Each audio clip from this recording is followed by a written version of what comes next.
அதுதான் கண்ணம் பிடிக்க.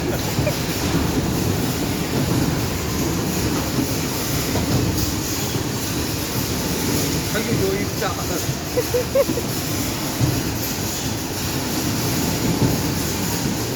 அது வண்டி எடுக்க போகலாம் முடியும்.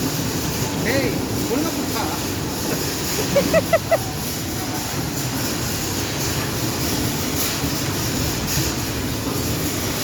அங்கே பேரு நம்ம காசுவே வேஸ்ட் போல. அதுங்க மட்டும் காசு கொடுத்துருவான்.